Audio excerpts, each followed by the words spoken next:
Yung pag-uusapan natin ay tungkol sa music production. Pero gusto kong malaman kasi I'm seeing some unfamiliar faces. Sino dito yung hindi nagpo-produce ng music at all? Konti lang. So, sino dito yung may beginner sa music production? Sino dito yung mga pro, ganyan. And also, the ones viewing online via Kislab Connect PH. I'll try this lesson to be as layman's term as possible. My name is Alison Shore. You might have known me as a singer, pero nag-start talaga ako as a producer. I've been doing electronic stuff bago ako nag-transition to hip-hop, R&B, and pop. And I think I'm knowledgeable enough to share some of the things that I have learned during my music journey. Pero more than music itself, I would like to teach something to all of you. And it's about hacking life. Kasi yan eh. Siguro this is one of the best lessons that I can teach. And it's a principle na sinusunod ko. As a way of living, kumbaga. Yeah, as you can see, 20. What does this mean? 20%. What if I told you that in order to achieve something so beautiful or para lang you might impact someone or a group of people, a community of people, you only need to learn 20% of something.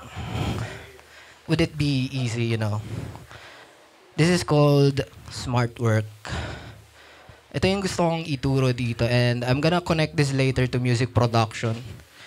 And yeah, 20% is what we all need to learn something in order to achieve 80% of the results. It amounts to 100%.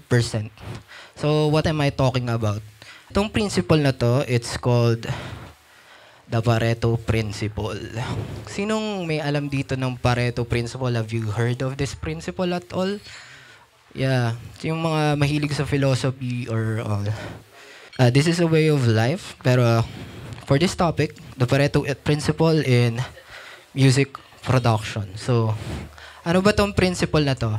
Yun, before I start, syempre, this is not just applied to music production. Pwede to talaga gamitin sa buhay. This is what I live by with my investments, businesses, life productivity. It's a guide. So it states na 20% of our best actions will yield to 80% of the results. So paano ko ba siya ipuput into layman's term? Sabihin na natin na on a business, 20% of the workforce will lead to 80% of the profit of the business. In terms of design naman, kuwari, sa portfolio natin, bilang artist, 20% of our designs will yield to 80% of the potential clients or customers. And sa akin, 20% of my songs on Spotify is yielding to 80% of my net profit. Parang ganun siya naga. So ano ba yung inaano nito? Pinopoint nito. This does not mean na eksaktong 20% talaga siya or 80%. Pwedeng 70-30, 50-50. Again, what I'm saying is this is just a guide. And tinuturo lang nito na we must put our efforts with intention and efficiency. So parang sinasabi niya na mag-focus ka dito sa best 20% mo para makuha mo yung 80% ng results na gusto mo mangyari. Case in point, kunwari, we're learning a software. Siguro naman lahat dito knowledgeable sa Photoshop and all. Alam ba natin lahat gamitin yung tools ng Photoshop? Hindi naman, di ba? But still, we manage to work efficient with Photoshop. And that amounts to 20% of what we know. Okay? Nagigets ba? Lahat ba ay nakakaintindihan? Konting history lang. The Pareto Principle came from Mr. Vilfredo Pareto. This is an Italian economist, sociologist, and philosopher. Kasi nagkameron siya ng analysis na sa Italy kasi parang 20% are just the people who own the land on Italy.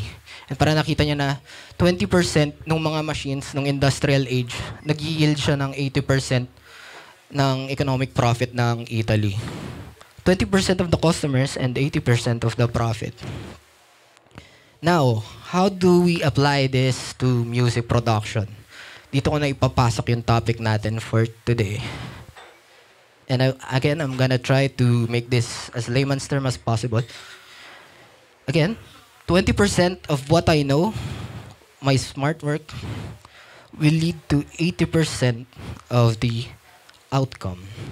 And today I'm gonna show you the 20% of what I learned during those years na gumagawa ako ng music. Mainly these four.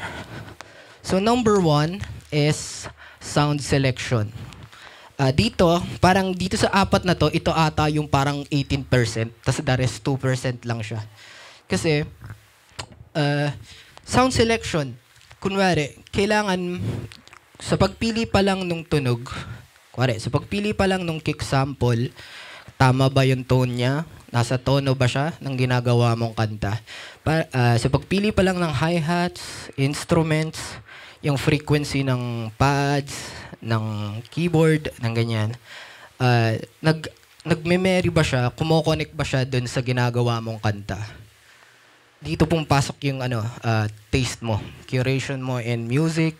Parang yung sinabi ni Ernest kanina na on terms of DJing, yung sound selection mo in terms of your tracks, dun kasi siya magme-marry. Kumbaga, yun nga, yung sinabi ni Ernest na kung 120 BPM yung isa mong kanta and then 128 yung isa, paano mo siya pagkokonektahin? Dito pumapasok yung taste. This is hard to learn. Siyempre, it all comes from ear training and all of that. Pero matututunan nyo naman ito eventually. And this is something na hindi kayang ituro ngayon. I'm gonna tap on this as much as possible during the demo. Magkaka-demo tayo mamaya. Number 2 is relative levels or gain staging na tinatawag. So, ano ba yung sinasabi ko dito when it comes to relative levels? Sinasabi ko is yung relationship ng volume ng bawat track sa isa't isa. When you're making music, on a technical sense, hindi siya pwede na laging magkakapareho yung volume nila. Ang itsura kasi niyan is parang nagpapila ka ng tao, single file, ganyan. Pero since naka-zero yung lahat ng volume niya, parang lahat ng tao nakihilera pa horizontal. Pero may gusto kang ma-highlight na isa lang. So, anong nangyayari? Lahat sila naha-highlight. Pero, yung relative levels na sinasabi ko, kung paano mo sila pagpapatas-patasin. Parang gumagawa ka lang ng pizza. Pag gumagawa ka ng pizza, ano yung gusto mong ma-highlight sa pizza mo, di ba? Meron tinatawag na Hawaiian pizza. Ano ba yung ng Hawaiian pizza? Kunwari, may mga herbs, spices, may pineapple chunks, mga ganun. Yun yung characteristic niya. Parang genre. Parang every pizza has its own unique look. So sa music, every song, every track corresponds to a genre. Sa demo, mamaya, since I'm dwelling with hip-hop, R&B, and pop, yung top line ko is vocals, kick, and bass. Then the rest are supplementary or nasa likod. Pero mamaya explore din natin kung paano natin siya lalaruin. Number 3 is compression. This is kind of technical sa mga hindi gumagawa ng music. Basically, yung ano lang nito is inaalagaan mo yung dynamics ng isang kanta or isang instrument. Or sabihin na natin na, kuwari, kumakanta ako, ganito mahina yung kanta ko, tapos bigla lumalakas yung kanta ko, tapos biglang hihina. Ang gusto mo mangyari, maging pantay yon lahat. So that's what compression does.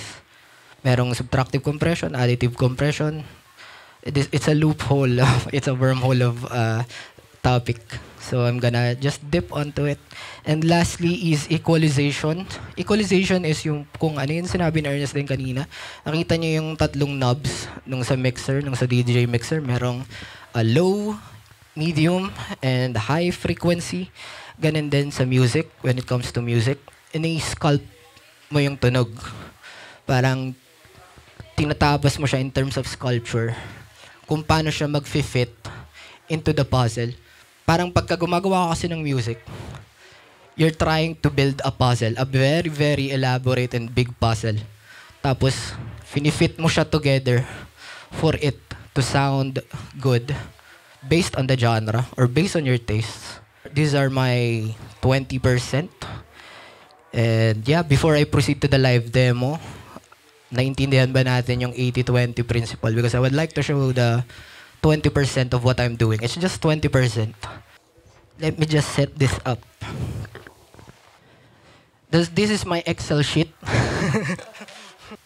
I'd like to dip down and tell this to the people who don't make music. What I have here right now is a DAW or a digital audio workstation. Basically, ito yung parang Photoshop ko pag gumagawa ako ng music. There are many different types of DAW and no one is superior than the other. Pero this is what I've been using throughout the years and this is what I'm skilled at. Mukha lang siyang Excel, pero it's musical. It's musical for the most part. Before I play this, gusto ko lang sabihin na what you'll hear is a mess. Sobrang mess nito for the most part. And our objective for today is to clean this up, to show you the 20% of what I'm doing. Yeah, this is a hip-hop R&B track. And our objective for today is to clean this up, to divide this into sections, kahit na 1 minute lang yung kanta. And yeah, lastly, ayusin yung top lines. Kung ano ba yung sinasabi kong top lines per section? Parang ano yun eh, parang ang top line is kung ano yung naririnig mo na prominent sa kanta. Sasabihin natin, kung may lead solo sa isang rock song, ang top line nun is yung lead guitar. Kung may bass solo, edi yung bass. Kung normal lang na kumakanta, ang top line nun is yung vocals. I know that you just want to sing through me. Come here and let me buy you things for free. I know that you want me. I know that you want and stay as long as you want. You know that you divide my 5 for 3. A bit of 21, my savage babe. I know that you want me. I know that you want and stay as long as you want.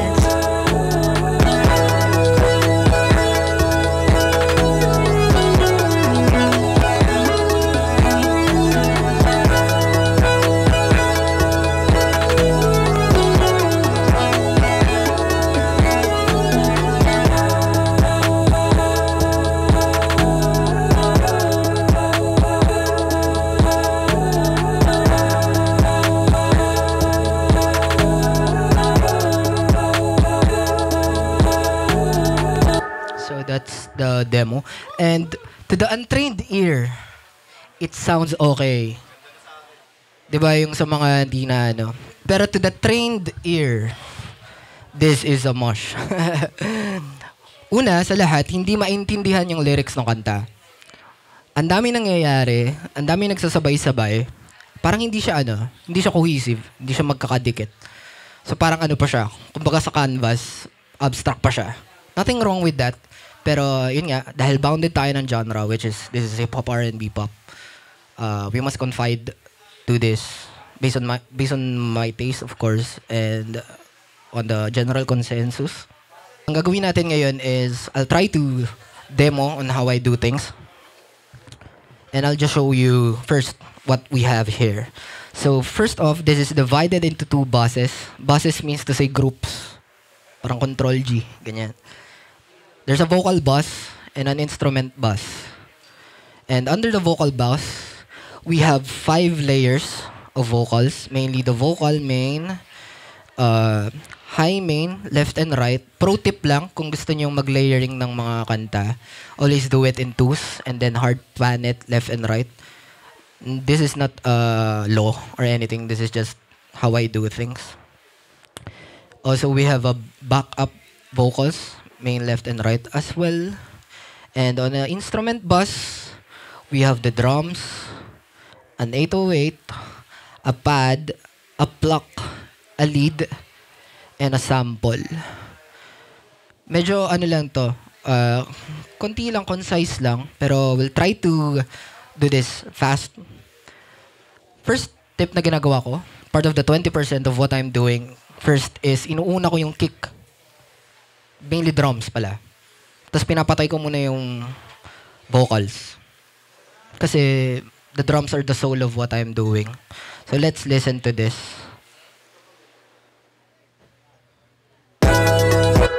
Let's solo.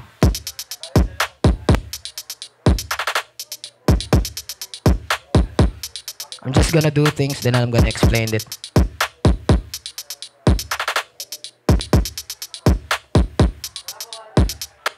Okay. So in the system, it's good kasi makakito. Like it's already EQ'd for live music and all. Pero if you're using Pro Studio monitors, this sounds this sounds not good. And as you can see dito sa ano natin, it's a red line. I'm gonna play this. It's hitting 2.7 yung peak in volume. So mabalik tayo dito sa sinabi ni Ernest na red is bad. It's a red flag. So rule of thumb na ginagawa ko is always negative 18 yung yung volume ng kick. Medyo pinupush ko pa to negative 16. 20%, you don't have to do anything, you just have to play with the volume. I'm just gonna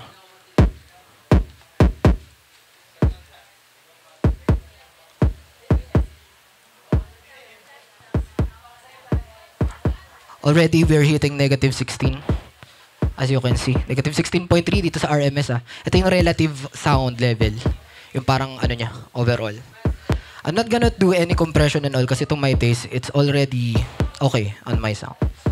Ngayon, dahil meron ka ng sinusundan na kick, nakuha mo na yung level na gusto mo, ihahabol mo na ngayon lahat ng sounds. So, unahin natin yung mga primary, which is yung snare. Kung nakikita natin yung hit ng snare, it's on a negative 15. So, bawasan lang natin siya ng 2 sa volume. Yeah, it's looking... Dito ako nakatingin na. Nakikita nyo ba to? Yeah. Sorry if this is too technical sa mga hindi gumagawa ng music. Pero I'll try to, you know. Let's go to the hi-hats. Sobrang lakas nung hampas niya. Again, still trying to keep the negative 16 to 18 level.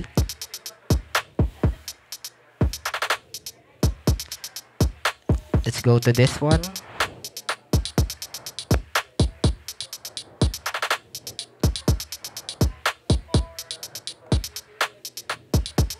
It's hard to do this kasi nandito yung speakers. Normally, andito sa harap yan eh. But you know, just gonna do what we have to do.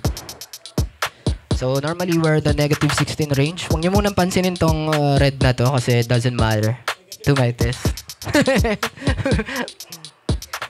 So, we're ranging on the negative 16. Di katulad kanina na nasa 2.7 tayo. So, I think this is healthy enough. Pero, the problem is, it sounds too robotic for my taste. This is also part of the 20% of what I'm doing. Kasi, I would like to keep things organic as possible. So, paano ko ba ipapasok yung human element dito? Isa sa mga gusto kong ipasok na human element in terms of drums is playing with the hi-hats. Kasi pag nagpe-play tayo ng drums, pag pumapalo tayo sa hi-hats, iba yung dynamics niya. Velocity or yung volume per hit. So, isa sa pro tip kung naka Ableton kayo is may tinatawag ditong LFO. I'm gonna drag this on the hi-hat. This is our hi-hat. I'm gonna drag this here.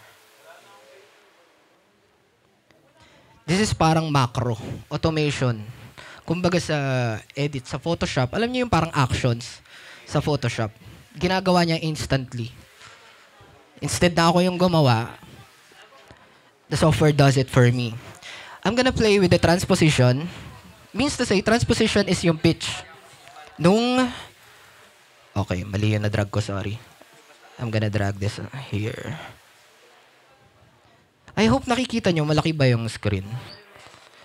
Di ko mapalaki, sorry. Pero I'll try to keep this concise as possible. I'm gonna map this to the transposition. And kung napapansin nyo, meron siyang sine wave na dumadaan. Means to say, paglalaroan nyo yung pitch on a certain level or a certain note.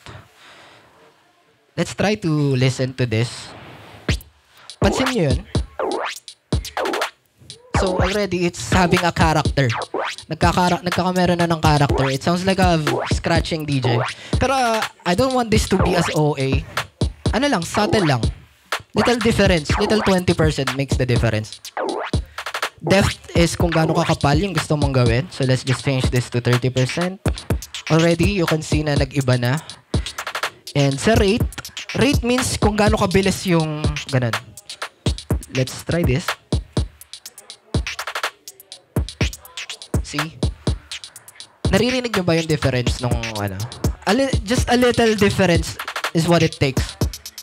This is the before and this is the after.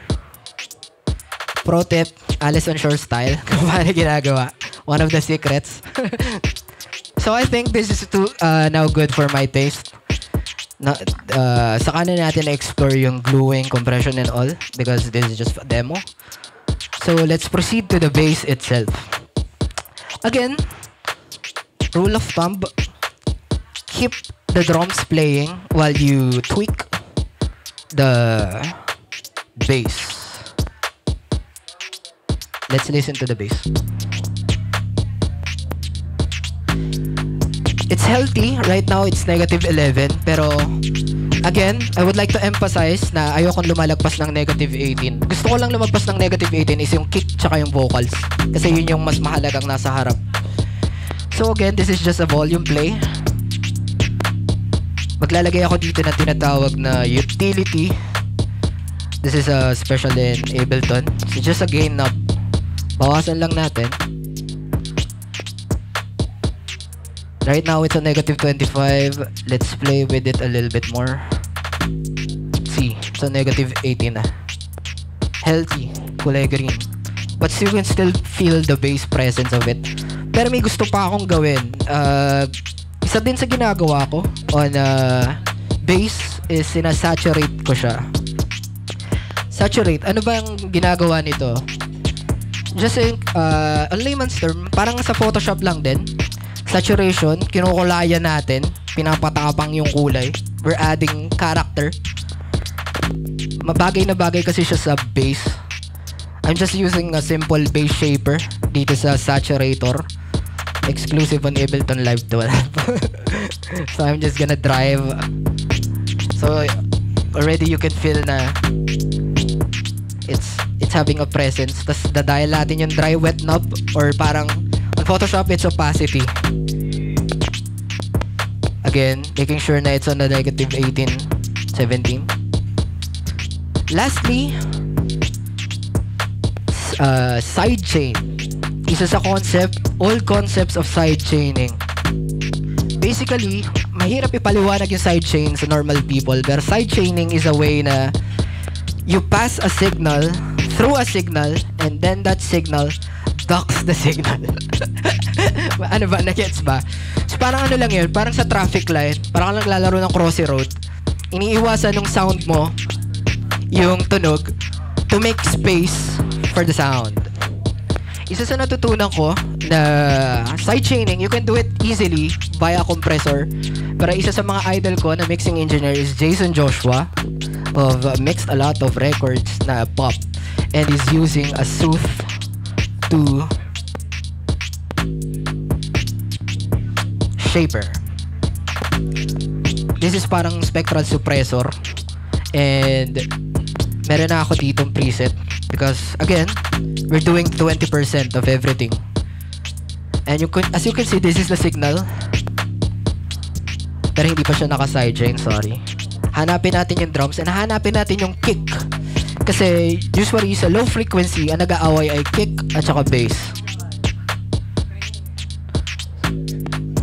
Can you hear na nagdadak siya ng konti? Let's make this OA. So, diba nawawala? Balik lang natin siya ng konti. Tapos itong frequency na kinakat niya is ito yung frequency ng bass. Means to say, nagbibigay siya ng space for the kick. I'm just gonna save this kasi nagka-crack na yung ano ko. I'm just gonna fix the buffer size. Yan. And we're all good. So I think this is healthy now for the 808. Now let's go to the pad. Everything so good, nakakalunod ba? Lunod na. Everything okay? Good pa? Good pa? Na-absorb? If you wanna go back to this because this is too technical, of course, in sa website ng Kislap, you can check this out, breakdown, and on layman's term. Now let's go to the pad. Naririnig natin?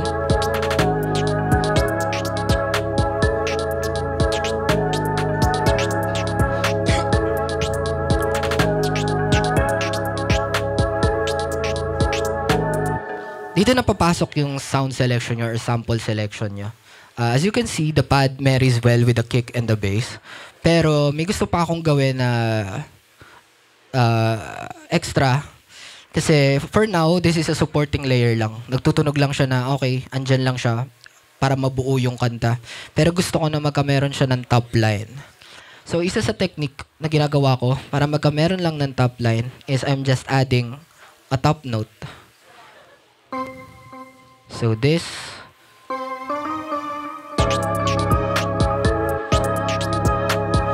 it already makes the difference.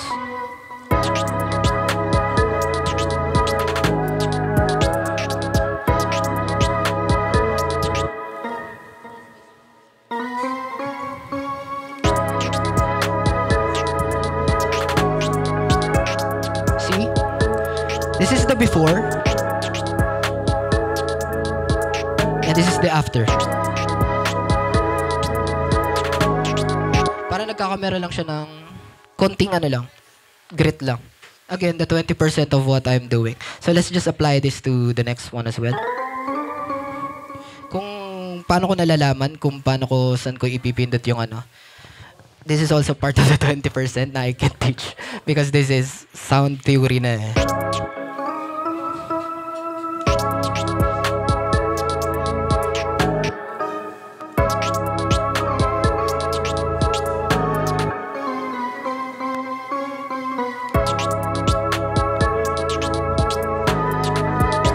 So, this is before, and this is after.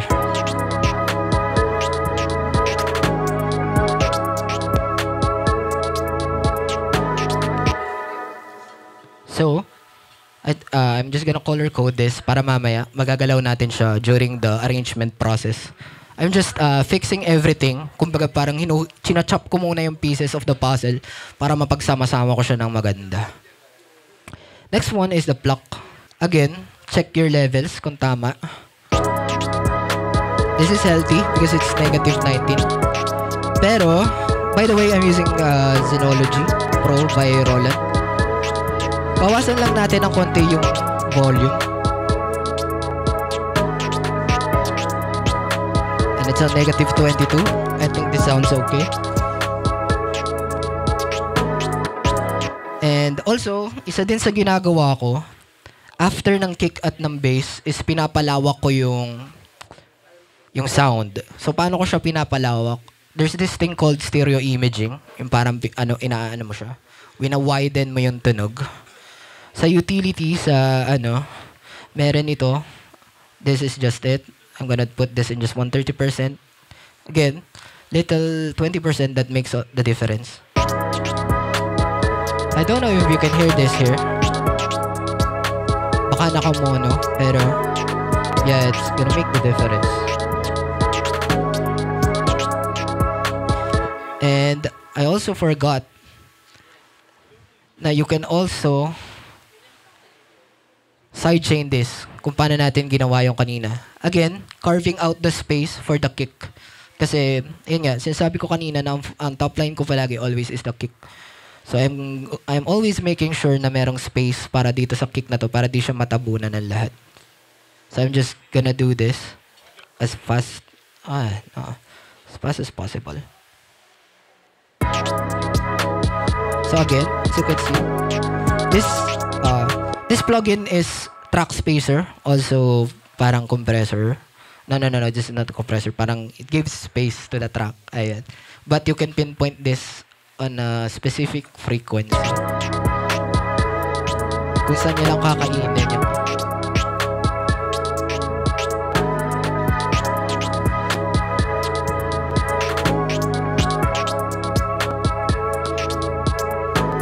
already, by this tree alone, pwede na tayong gumawa ng ng kanta. Dito mismo. Part of also of the 20% of what I'm doing. Kasi dati, pag gumagawa ako ng kanta, sobrang maximal ko. Like, pinapatong mo, gusto mo, ang dami nangyayari palagi. Nothing wrong with that. There's a genre for that. Kumbaga complextro or anything. Pero right now, gumagawa na nga ako ng pop records, hip-hop, R&B. Gusto ko, nakafocus lang sila dun sa vocals, kick, at saka bass. At this point, pwede na tayo mag-proceed sa vocals. So for those na kumakanta, maririnig nyo na medyo Want to see through me. Come here and let me buy you things for free. I know that you want me, I know that you want, and stay as long as you want. Okay. Right now, naririnig nyo na medyo naririnig na yung vocals nung kanta. Pero, I would like to expound on this further para mas lumitaw yung vocals. Rule of thumb na ginagawa ko is always duck down, i-shadow yung mga nasa likod by -8. Where did that number came from? I don't know. It's just my ears. It's just my taste in my ears. Then, I'm gonna tweak this depending on the record. I know that you just want to see through Diba? me. Naririnig nyo na agad yung boses. Things for free. I know that you want. Also, sorry pala, I've pre-processed this already because vocal mixing is a different topic on itself. Kaya baka sabihin nyo maganda na agad yung tunog. So, this takes on another topic.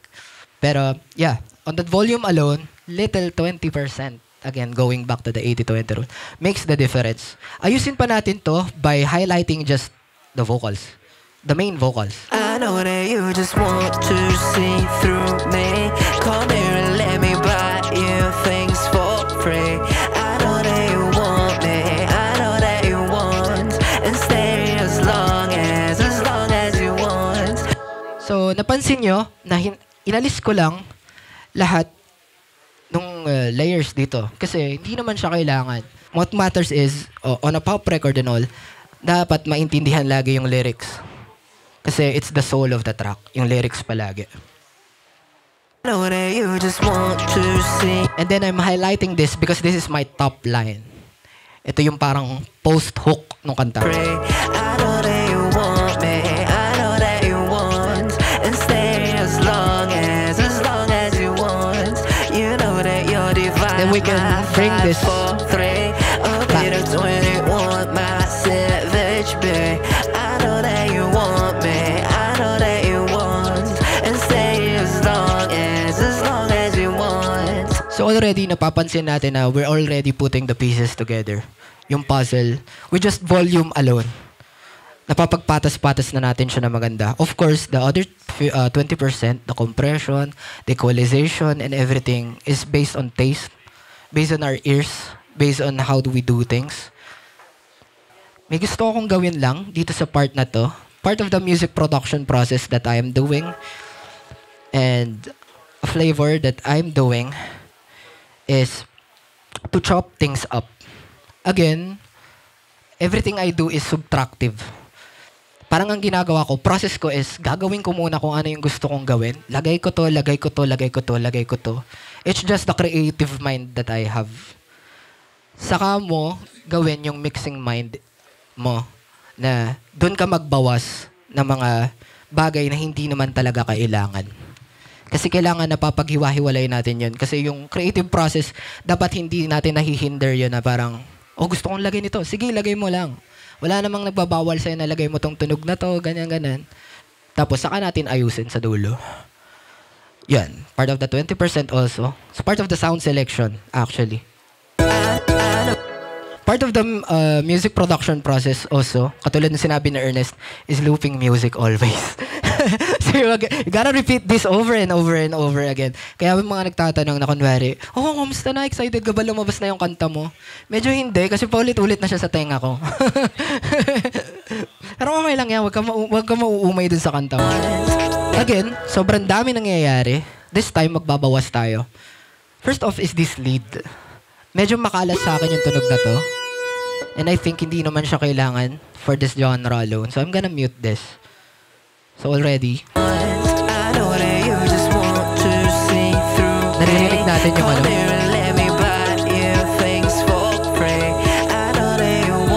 We're gonna take this a step further by adding some, how you call this, special thing na ginagawa ko. Part of the 20% that I'm also doing is having music variations sa kanta. This is one of the music variations that I'm doing. I'm repeating things. I'm treating the vocal as a sample itself. So let me do this first and then I'm gonna demonstrate. I know that you just want. I know that you just want. This is the one that I want to loop.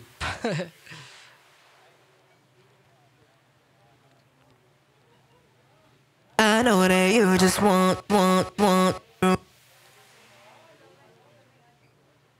Vocal chopping. I know that you just want me. Come here and let me buy.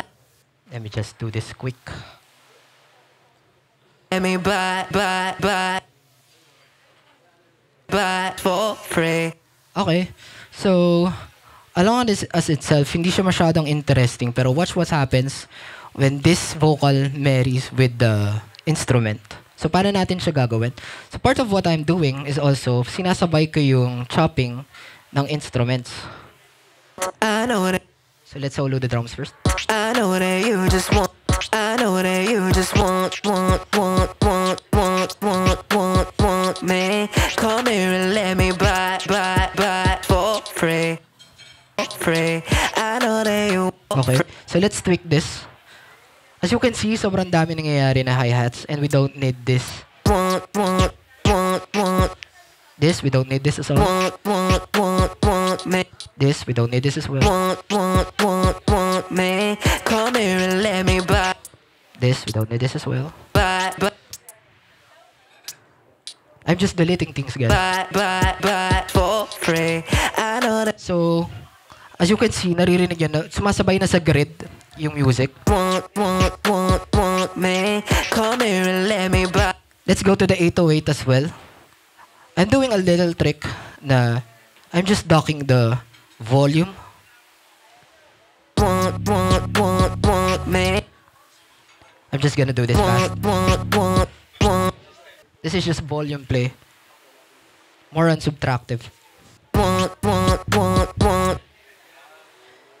Naririnig nyo ba? Want me. Come here and let me buy for free. Again, we can just implement this back to the pad. Just copy paste. This is automation. Want me. Okay. Already we can see some groove na nangyayari. And lastly, this is a nakalimutan ko sabihin, this is a sample of Billie Eilish's Ocean Eyes. So yung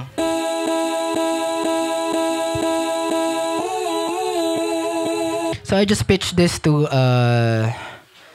-7 and play with the vocals. So let's also do this as well.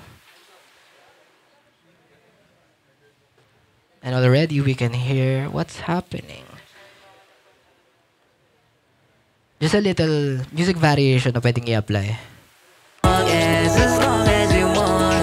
I know that you just want me. Come here and let me buy for free. I know Just a that very you simple want thing. me. I know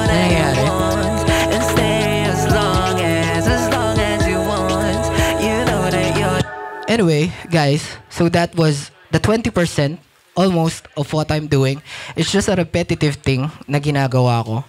So, yun nangyari kanina is we turned this muddy mix into something na listenable on a pop scheme, on a hip-hop R&B scheme. And I'm just playing with the volume, compression, EQ, and sound selection. Yun yung pinakamahalaga para sa akin na 20% na lagi kong iniintindi palagi. Kasi kung hindi ko mape-perfect yung 20% na yun, medyo mahihirapan na akong mag-add ng details back on the mix itself. Parang ano lang yan eh. Para ka lang gumagawa ng tinapay na kailangan yung ingredient mo bago mo siya haluin, bago mo siya anuhin, maganda na siya. Kumbaga quality na siya. Kasi hindi maganda yung tinapay, kundi maganda yung harina. Kung may tama yung harina, ganun.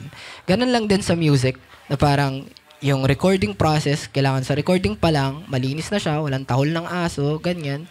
Huwag mong iasa na, sige, kaya na linisin yan sa editing. Ayun lang, guys. Again, that is the Pareto principle. Mukhang mahaba lang because it's 20% and it's super technical. I know it's super technical, but may this spark creativity in you and pursue you to do music on your own. Do you guys have questions or anything? Medyo nakakalunod lang talaga yung music production in itself. Pero it's like any other hobby na it just takes time and ear training as well. Go. What's your name pala muna? Winclef. Hello, Winclef. Palakpakan naman natin si Winclef. Anong tanong mo, sir? Okay lang. Sige lang, para marinig tayo sa kislapconnect.ph. Gusto ko talagang malaman, kasi sa mga older songs mo like Halaga, saka Sundo, pinaka napapansin ko doon talaga, siguro napapansin ko na nagustuhan ko yung pag-mix mo ng background vocals. So, parang paano mo siya sorry. pero parang paano mo siya minimix in a way na parang may parang sweet spot na kukuha mo siya na hindi katulad ng iba. Kung ano yung nakita mo ngayon, yun lang yung ginagawa ko. I try not to focus too much on that, pero isa kasi sa inaano ko talaga, ear training talaga. Ang mabibigay ko sa'yo na tip dyan para mas mahasa mo yung background layering and all. Sa recording pa lang, dapat alam mo na kung paano ka kakanta. Pag kumakanta ka kasi ng main vocals, eto ka, yan. Harap mo sa condenser mic, nakaganto. Pero pag kumakanta ako ng background vocals, lumalayo ako. Ano lang, siguro mga isang pencil. Yun lang. Tapos, hinihinaan ko pa yung dynamics ng boses ko. Recording play. Kung paano mo siya nire-record. Also, isa pang tip is makinig ka ng maraming K-pop. Lalo na yung groups. Grabe yung mga Korean mixing engineers kung paano nila inaano yung vocal layering, paano nila binibake. Sobrang talaga ganda. Like pag nakikinig ka ng aespa, ITZY, ganyan. Iba talaga kasi doon mo maaaral na challenge yun kasi magkakaibang tao yun lahat tapos napapagdikit-dikit nila. Tapos up until now, gusto kong ma-master kung paano ginagawa yun. So, isang tip yun para matrain yung tenga mo kung paano ba yayakap yung background vocals mo doon sa main. Ayun, nasagot ko ba yung tanong mo? Palakpakan naman natin si Winclef, everyone. Sana ma-inspire ka pang kumanta ng choir. May tanong pa kayo? Sige lang. Palakpakan naman natin si Sir Face Mask. Yes. Gusto ko malaman kung yung parang thought process na yung kailangan yung sa paano siya nalalaman na kailangan siyang gawing ganun. Yung puputol, yung ginagawang pinuputol yung Kasi okay naman yung kanta, tapos kailangan mo lang siyang putulin para magkaroon ng flavor. Paano naisip? Parang thought process. Thought process ko kasi is pag gumagawa ako ng kanta, meron ng sectioning. Naalala niyo yung sinabi ni Ernest kanina na merong section ng intro, may section for chorus. That's just the normal formula. Meron akong mga kanta na wala talagang formula whatsoever. Wala siyang chorus, walang verse or everything. It's free form. Pero for the masses, syempre, yung typical pop formula is intro, verse, chorus, refrain, chorus. Pero this is also part of my music history as I'm playing with the band dati. I always love solos. Mga guitar solos. Medyo naiiklian ako pagka 8 bar na yung solos. So, iniisip ko, paano ko siya i-apply in a hip-hop sense, in an R&B sense, in a pop sense. So, naggagawa ako ng parang instrument solo, which is kung paano ko siya ginawa kanina. Something na will add sprinkle to the composition. Kung paano ko naisip yung chopping. Kasi, siguro part lang din kung paano ko nagpo-produce dati na sample based because we love chopping in itself. And mahilig ako sa space. Talaga. Mapapansin nyo sa mga kanta ko and all, laging sa mga dulo, bago pumunta yung chorus, butas lagi yung instruments. Kaya ako ginagawa yon is para ma-perceive ng listener na once na pumasok siya ng chorus, malakas yung impact niya. Naalala nyo yung kanina din, yung ginawa ni Ernest na yung kung paano niya transition yung drop mixing. Bago yung drop mixing, merong filtered part para mas malakas yung impact ng chorus. Ganon ko siya iniisip. I always leave space. Kasi yun yung maraming music producers yung takot na takot maglagay ng silence. But silence itself is a music as well. It's part of the music. So yeah, leaving space, less is more. Yan, kumbaga. If you can master that, if you can master silence in your tracks, I think you're a great producer and a composer as well. Yon. May tanong pa ba kayo bago tayo mag-adjourn?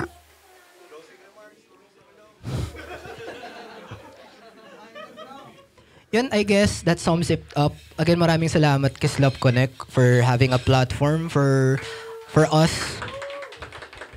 Thank you so much. This is Alison Shore and yeah, kita-kits tayo sa mga gigs.